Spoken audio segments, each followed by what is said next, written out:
এবং স্মরণকালের ভয়াবহ বন্যায় অসহায় ব্রাজিল, মৃতের সংখ্যা বেড়ে ৭৮। যুক্তরাষ্ট্রের টেক্সাসে পানিবন্দী হাজার হাজার মানুষ, বিদ্যুৎ বিচ্ছিন্ন বহু এলাকা।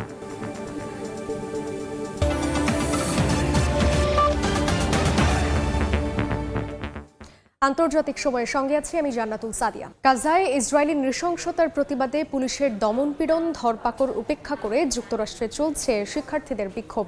দেশের বিভিন্ন বিশ্ববিদ্যালয়ে স্থানীয় সময় রোববারও আন্দোলনে নামেন শিক্ষার্থীরা।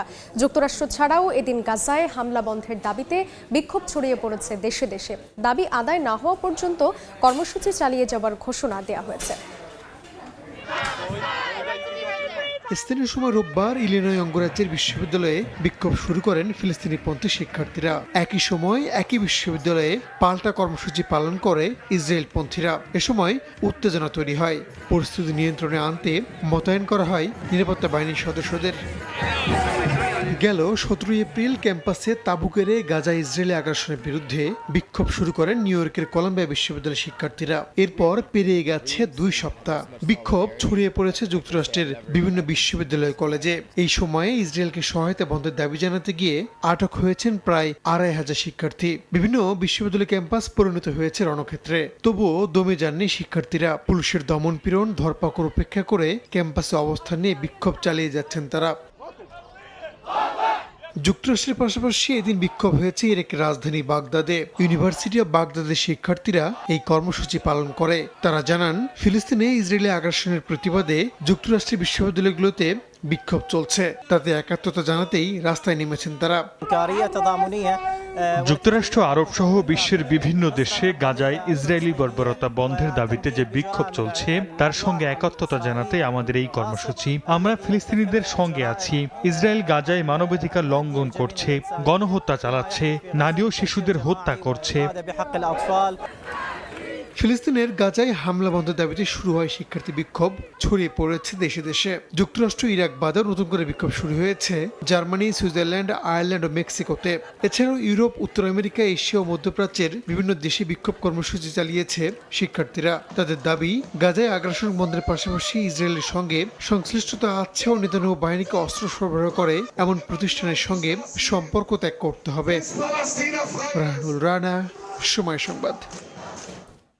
এদিকে ঢাকা বিশ্ববিদ্যালয়ে পদযাত্রা ও সমাবেশ করছে কেন্দ্রীয় ছাত্রলীগ। স্লোগানে মুখর হয়ে ওঠে ক্যাম্পাস। পরে দীর্ঘ পদযাত্রা শেষে রাজু ভাস্কর্যে সমাবেশ করেন তারা।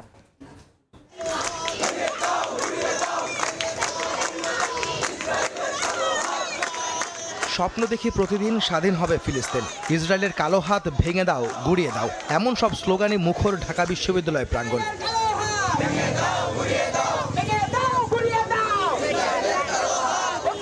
স্বাধীন ফিলিস্তিন ইস্যুতে বিশ্বব্যাপী চলমান ছাত্র আন্দোলনের প্রতি সংহতি জানিয়ে পদযাত্রা ও সমাবেশের আয়োজন করে কেন্দ্রীয় ছাত্রলীগ। সোমবার দুপুরে মধুর ক্যান্টিনে জড়ো হয় হাজারো শিক্ষার্থী। আমরা দীর্ঘদিন ধরে দেখতেছি যে গাজার উপরে যে নির্মম অত্যাচার চলতেছে, এটা আমরা দেখে আমরা আসলে এটার প্রতি খুবই তীব্র নিন্দা জানাই এবং বাংলাদেশ ছাত্রলীগ এর সাথে একত্রতা পোষণ করে। ফিলিস্তিনের মানুষের উপরে যেই ম্যাসাকারটি চলছে, যেটা আমাদের 1971 সালে হয়েছিল, জেনোসাইড হয়েছিল, সেটা ফিলিস্তিনেও চলছে। তো সেই জায়গা থেকে কথা বলার প্রয়োজন। সারা বিশ্বের মানুষের যে মানবিক একটা আবেগ আছে, যে ফিলিস্তিন ইস্যুতে সবার যে মানবিক একটা দাবি আছে, সেই দাবিটার সাথে, সেই ইচ্ছাটার সাথে ছাত্রলীগের আজকের যে দাবি, ইচ্ছা, যে আয়োজন করার যে সদিচ্ছা, এটা আজকে পুরোপুরিভাবে এক হয়ে গিয়েছে।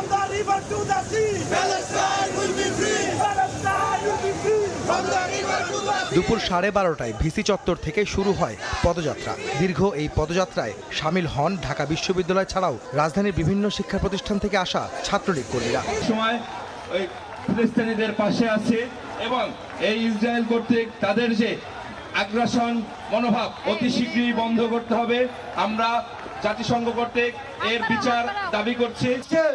বিশ্বের যে কোনো প্রান্তে কোনো শিক্ষার্থী সত্য ন্যায়ের কথা বলবে, তার উপরে নিপীড়ন চালানো হবে, তাদের পক্ষে বাংলাদেশ ছাত্রলীগ কথা বলবে। এদিকে বাংলাদেশে অধ্যয়নরত ফিলিস্তিনি শিক্ষার্থীরা ছাত্রলীগের আন্দোলনের সংহতি জানিয়ে সরকার, প্রধানমন্ত্রী ও আন্দোলনকারীদের ধন্যবাদ জানান। I want to say thank you for the people of Bangladesh first and foremost, and for the government of Bangladesh and its Prime Minister Sheikh Hasina. Listen their voice and amplify their stories and stop genocide.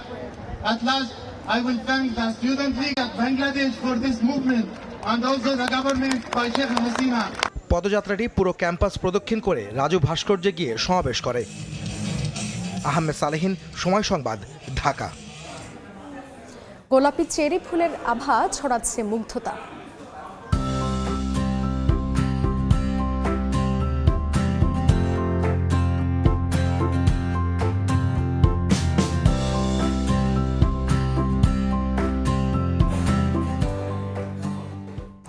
সুইডেনের স্টকহোমে cherry ফুলের সৌন্দর্য দেখতে ভিড় করছেন দর্শনার্থীরা। এ নিয়ে report থাকছে সংবাদের শেষাংশে। নিরীহ গাজাবাসীর খবর প্রচার করায় ইসরায়েলে বন্ধ করে দেয়া হলো আল জাজিরার সম্প্রচার। জাতীয় নিরাপত্তা ক্ষতিগ্রস্ত করার অভিযোগ এনে গণমাধ্যমটির কার্যক্রম বন্ধ করা হয়েছে। অফিসে তল্লাশি চালিয়ে জব্দ করা হয় সরঞ্জাম। এদিকে সব অভিযোগ নাকচ করে নেতানিয়াহু সরকারের সিদ্ধান্তকে বিপজ্জনক ও হাস্যকর বলে অভিহিত করেছে আল জাজিরা মিডিয়া নেটওয়ার্ক আর নিন্দা জানিয়েছে জাতিসংঘ। গাজায় টার্গেট করে হত্যা করা হয় আল জাজিরার সংবাদকর্মী সহ তাদের পরিবারের সদস্যদের। এতেও ক্ষান্ত হয়নি দখলদার ইসরায়েল। এবার গণমাধ্যমটির সম্প্রচারই বন্ধ করে দেয়া হলো। রোববার আল জাজিরাকে জাতীয় নিরাপত্তার জন্য হুমকি দাবি করে টেলিভিশন চ্যানেলটির সম্প্রচার বন্ধে ইসরায়েলের পার্লামেন্টে একটি প্রস্তাব পাশ হয়। এর অল্প সময় পরই জেরুজালেমে আল জাজিরার অস্থায়ী অফিসে হানা দেয় ইসরায়েলি পুলিশ। অভিযান চালিয়ে জব্দ করা হয় সব সরঞ্জাম। এদিকে নেতানিয়াহু সরকারের এই সিদ্ধান্তের নিন্দা জানিয়েছে আল জাজিরা মিডিয়া নেটওয়ার্ক। সব অভিযোগ নাকচ করে একে বিপজ্জনক ও হাস্যকর বলে অভিহিত করা হয়েছে। একই সঙ্গে নিজেদের কার্যক্রমে এর কোনো প্রভাব পড়বে না বলেও উল্লেখ করেছে গণমাধ্যমটি। নিন্দা জানিয়েছে জাতিসংঘের মানবাধিকার কমিশনও। বাক স্বাধীনতা মৌলিক অধিকার উল্লেখ করে দ্রুত নিষেধাজ্ঞা তুলে নেওয়ার আহ্বান জানানো হয়েছে। অন্যান্য সংস্থাগুলোও এর সমালোচনা করেছে। রাহানুল রানা, সময় সংবাদ। আগামীকাল ভারতের লোকসভা নির্বাচনের তৃতীয় দফায় ভোট গ্রহণ। সে প্রস্তুতির খবর জানাতে আসাম থেকে যোগ দিচ্ছেন সুব্রত আচার্য।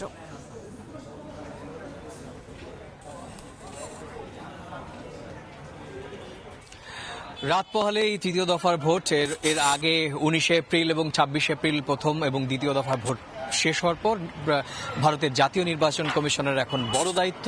আর আগামীকাল অর্থাৎ 7 মে 12টি রাজ্য এবং একটি কেন্দ্রশাসিত অঞ্চল মিলিয়ে এবং 94টি সংসদীয় আসন। আমি এই মুহূর্তে রয়েছি উত্তর পূর্ব ভারতের অত্যন্ত গুরুত্বপূর্ণ রাজ্য আসাম। আরও সুনির্দিষ্ট করে বললে আসামের অত্যন্ত যে 14টি সংসদীয় এলাকা রয়েছে তার মধ্যে অত্যন্ত গুরুত্বপূর্ণ একটি সংসদীয় এলাকা বাংলাদেশ সীমান্ত ঘেঁষা, বিশেষ করে বাংলাদেশের কুড়িগ্রাম ঘেঁষা সংসদীয় এলাকা ধুবড়ি। এই ধুবড়ি শহরে কিন্তু আগামীকালকে সকাল থেকে বাকি যে 94টি সংসদীয় এলাকায় ভোট হবে সেই ধুবড়িও কিন্তু নির্বাচন কমিশনের সমস্ত প্রস্তুতি নিয়েছে। আসাম রাজ্য ছাড়াও আপনি জানি আমি যে রাজ্যের বাসিন্দা পশ্চিমবঙ্গেও কিন্তু আগামীকালকে 4টি সংসদীয় আসনে ভোট নেবে নির্বাচন কমিশন। মালদা উত্তর, দক্ষিণ, মুর্শিদাবাদ এবং জঙ্গিপুর আসনে। আপনি জানেন যে প্রথম এবং দ্বিতীয় দফায় উত্তরের 6টি জেলায় পশ্চিমবঙ্গে ভোট হয়ে গিয়েছে। 42 আসনের বাকি কিন্তু আগামীকালকে বাকি 4টি লোকসভা আসনে ভোট হবে। একই সঙ্গে জানিয়ে রাখি যে আগামীকালকে যে কজন হেভিওয়েট প্রার্থীর ভাগ্য নির্ধারণ হবে তার মধ্যে অবশ্যই গান্ধীনগরের গুজরাটের 25টি লোকসভা আসনের কালকে ভোট হবে এবং তার মধ্যে গান্ধীনগরের দিকে নজর থাকবে। কারণ আপনি জানেন যে এই মুহূর্তে ভারতের দ্বিতীয় সর্বোচ্চ ক্ষমতাধর ব্যক্তি দেশটির কেন্দ্রীয় স্বরাষ্ট্রমন্ত্রী অমিত শাহর ভাগ্য নির্ধারণ হয়ে যাবে আগামীকাল। একই সঙ্গে আরও কেন্দ্রীয় সরকারের আরও 5 জন মন্ত্রী তাদেরও ভাগ্য কিন্তু আগামীকাল নির্ধারণ করা হবে। এবার আসি আমি এই মুহূর্তে আসামে রয়েছি এবং আসামের ধুবড়িতে রয়েছি। ধুবড়ির যে রাজনৈতিক বৈচিত্র্যময়তা সেটি কিন্তু আপনি জানেন যে ভারতের যে কটি সংসদীয় আসন রয়েছে, আপনি যে 543 আসন রয়েছে ভারতের লোকসভা, তার মধ্যে 15টি লোকসভা আসন যে আসনের 15টি লোকসভা আসন সেগুলো কিন্তু সাধারণত মুসলিম অধ্যুষিত আসন। স্বাভাবিকভাবেই যেখানে যে সমস্ত বিষয়গুলো আমরা দেখেছি যেখানে যে আসনগুলোতে মুসলিমরা কিন্তু যে স্বাভাবিকভাবেই নির্ধারণ করেন জনপ্রতিনিধি কে হবেন। সুতরাং সেখানে এই ধুবড়ি যে অঞ্চলের যে সাধারণ মানুষ সেখানে কিন্তু আগামীকালকে কি ভোট দেবেন সেটা কিন্তু তারা নির্ধারণ করবেন। সে কারণেই কিন্তু নানা রকমভাবে আসামের যে 14টি লোকসভা আছে তার মধ্যে ধুবড়ি কিন্তু অন্যতম গুরুত্বপূর্ণ লোকসভা বলে রাজনৈতিক মহল মনে করছে। সরাসরি ছিলাম ভারতের আসামে। আন্তর্জাতিক সময় আরও থাকছে। এবার ইউরোপে প্রভাব বিস্তারের চেষ্টা চীনের। 5 বছর পর ফ্রান্স সফরে শি জিনপিং। দ্বিপক্ষীয় সম্পর্ক জোরদারে আশাবাদী ম্যাক্রো। হতে পারে ইউক্রেন নিয়ে আলোচনা। ভারী বৃষ্টিতে বিশ্বের বিভিন্ন দেশের বন্যা পরিস্থিতির আরও অবনতি হয়েছে। বন্যায় ব্রাজিলে মৃতের সংখ্যা বেড়ে দাঁড়িয়েছে 78 জনে। নিখোঁজ রয়েছেন 100-র বেশি মানুষ। এদিকে যুক্তরাষ্ট্রের টেক্সাসে বন্যায় বিদ্যুৎ বিচ্ছিন্ন হয়ে পড়েছেন 1000-এরও বেশি বাসিন্দা। প্লাবিত এলাকা থেকে উদ্ধার করা হয়েছে অন্তত 400 জনকে। অন্যদিকে নজিরবিহীন বৃষ্টি ও বৈরী আবহাওয়ায় ক্রমেই ঝুঁকির মুখে পড়ছে পাকিস্তান। মাইলের পর মাইল জুড়ে বিস্তৃত এলাকা তলিয়ে আছে বন্যার পানিতে। ডুবে গেছে ঘরবাড়ি, রাস্তাঘাট। নৌকায় উদ্ধার করা হচ্ছে বাসিন্দাদের। রোববার এভাবেই ব্রাজিলের দক্ষিণাঞ্চলীয় রিও গ্রান্দে দো সুল শহরের প্লাবিত এলাকা থেকে আটকে পড়া বাসিন্দাদের নিরাপদ আশ্রয় নিতে থাকে উদ্ধারকারীরা। ব্রাজিলে বন্যায় এরই মধ্যে গৃহহীন হয়ে পড়েছেন লাখ লাখ মানুষ। নিখোঁজ রয়েছেন বহু বাসিন্দা। তাদের উদ্ধারে চলছে অভিযান। পানির তোড়ে ভেঙে গেছে রাস্তাঘাট ও সেতু। এর মধ্যে ভারী বৃষ্টিতে একটি জলবিদ্যুৎ কেন্দ্রে ভূমিধস হয়েছে। ইতোমধ্যে প্লাবিত এলাকা পরিদর্শন করেছেন দেশটির প্রেসিডেন্ট লুলা ডি সিলভা। বন্যায় ব্রাজিলে মৃতের সংখ্যা বেড়েই চলেছে। নিখোঁজ রয়েছেন অনেকে। এদিকে আরো অবনতি হচ্ছে যুক্তরাষ্ট্রের টেক্সাস অঙ্গরাজ্যের বন্যা পরিস্থিতি। ভারী বৃষ্টিতে পানি জমে তলিয়ে গেছে হিউস্টনের রাস্তাঘাট ও ঘরবাড়ি। পানিবন্দী হয়ে পড়েছেন লাখ লাখ বাসিন্দা। তাদেরকে উদ্ধারে কাজ করছে বিভিন্ন স্বেচ্ছাসেবী সংগঠন। এরই মধ্যে কয়েকশো বাসিন্দাকে উদ্ধার করেছে স্থানীয় কর্তৃপক্ষ। প্রবল বন্যার কবলে অঙ্গরাজ্যটির বিভিন্ন শিক্ষা প্রতিষ্ঠান বন্ধ করে দেওয়া হয়েছে। এখনও বিপদসীমার উপর দিয়ে প্রবাহিত হচ্ছে বন্যার পানি। এদিকে স্থানীয় সময় রোববার দেশটির আবহাওয়া দপ্তর জানায়, দক্ষিণ পূর্ব টেক্সাসে বৃষ্টিপাত কমার সম্ভাবনা রয়েছে, তবে বন্যার পানি নামতে বেশ কিছুটা সময় লাগতে পারে। অন্যদিকে নজিরবিহীন বৃষ্টি ও বৈরী আবহাওয়ায় বিপদে আছে পাকিস্তান। গত মাসে 60 বছরের মধ্যে রেকর্ড বৃষ্টিপাত হয়েছে বলে জানায় দেশটির আবহাওয়া বিভাগ। তারা আরও জানায়, এপ্রিলে দেশটিতে 59.3 মিলিমিটার বৃষ্টিপাত রেকর্ড করা হয়েছে। 1961 সালের পর এবার এপ্রিলে সবচেয়ে বেশি বৃষ্টিপাত হয়েছে উল্লেখ করে প্রতিবেদনে বলা হয়, দেশের বিভিন্ন জায়গায় বজ্রপাত ও বন্যায় ঘরবাড়ি ধসেও অনেকের মৃত্যু হয়েছে। অস্বাভাবিক আবহাওয়ার কারণে পাকিস্তান পড়ছে ঝুঁকিতে। বর্ষা মৌসুমে বিধ্বংসী বন্যার শিকার হচ্ছে দেশটি। পাকিস্তানে সাধারণত জুলাই মাসে বর্ষা মৌসুম শুরু হয়। নাদিম মারজান, সময় সংবাদ। সন্ত্রাসী গোষ্ঠী আইএসের হুমকির মুখে আসন্ন টি-20 বিশ্বকাপ। যুক্তরাষ্ট্র এবং ওয়েস্ট ইন্ডিজ বিশ্বকাপে সন্ত্রাসী হামলা চালানো হবে বলে হুঁশিয়ারি দিয়েছে জঙ্গি সংগঠনটি। উত্তর পাকিস্তান থেকে এক ভিডিও বার্তায় এই হুমকি দেওয়া হয়। তবে সব ধরনের প্রতিবন্ধকতা মোকাবিলা করে সফল বিশ্বকাপ আয়োজনের নিশ্চয়তা দিয়েছে ক্রিকেট ওয়েস্ট ইন্ডিজ। গেল কবছর ধরে মোটামুটি নিয়মিতভাবেই সন্ত্রাসী হামলার হুমকি পেয়ে আসছে ক্রীড়াঙ্গনের বৈশ্বিক আসরগুলো। সবশেষ কাতার বিশ্বকাপেও বেশ আলোচনায় ছিল এই বিষয়টি। জঙ্গি গোষ্ঠী আইএসের পক্ষ থেকে এক ভিডিও বার্তায় এই হুমকি পাঠানো হয় ক্রিকেট ওয়েস্ট ইন্ডিজে। দেশটির গণমাধ্যমের বরাত দিয়ে এমন সংবাদ প্রচার করেছে বেশ কিছু আন্তর্জাতিক সংবাদ মাধ্যম, যেখানে বলা হয় ইসলামিক স্টেট খোরাসান শাখা ক্রীড়াঙ্গনে হামলা চালানোর প্রস্তুতি নিচ্ছে। উত্তর পাকিস্তান এবং আফগানিস্তান থেকে একটি ভিডিও বার্তার মাধ্যমে এই ঘোষণা দেয়া হয়।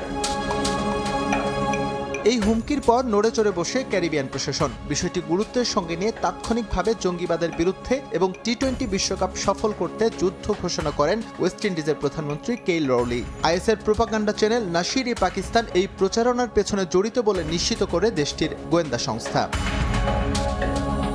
এদিকে সন্ত্রাসী হামলার হুমকি এলেও বিশ্বকাপের সফল আয়োজনের ঘোষণা দিয়েছে ক্রিকেট ওয়েস্ট ইন্ডিজ। ইভেন্টের সঙ্গে সম্পৃক্ত সব স্টেক হোল্ডারদের সর্বোচ্চ নিরাপত্তা নিশ্চিত করা হবে বলে জানান ক্যারিবিয়ান ক্রিকেটের প্রধান নির্বাহী জনি গ্রেভস।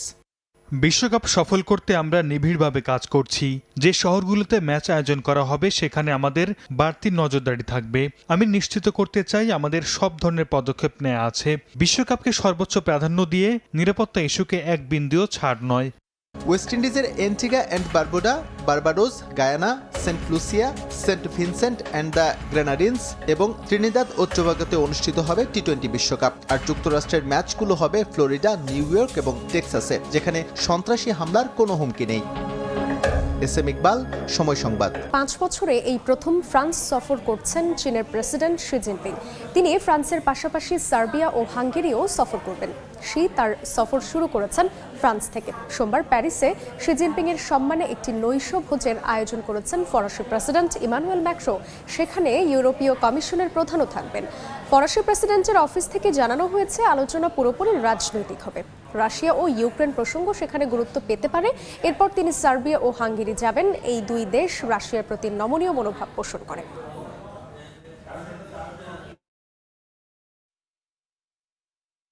শীতপ্রধান সুইডেনে বসন্তের বার্তা নিয়ে সৌন্দর্য ছড়াচ্ছে চেরি ফুল। বছরের এই সময়টাতে রাজধানী স্টকহোমের সিটি সেন্টারে চেরি ফুলের বাগানকে কেন্দ্র করে উৎসবে মাতেন সুইডিশ ছাড়াও বিভিন্ন দেশ থেকে যাওয়া পর্যটকরা। সুইডেন থেকে চেরি ফুলের উৎসবের খবর জানাচ্ছেন শফিউল আলম।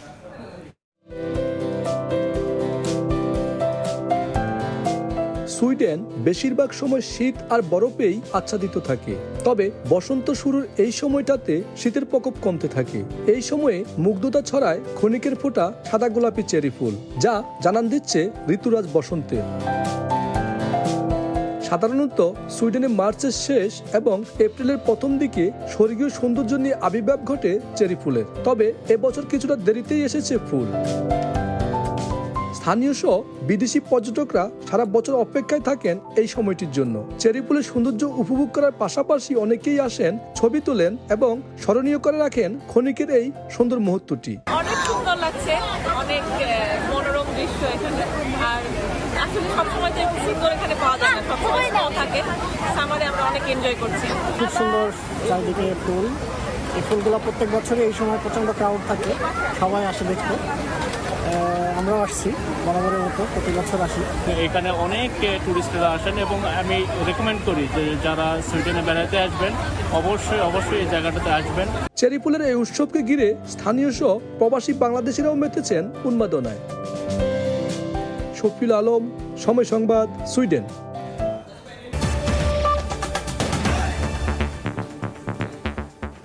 এই ছিল আন্তর্জাতিক সময়। এরপর সময় সংবাদের সঙ্গে থাকবেন মার্জিয়া শ্রেয়া।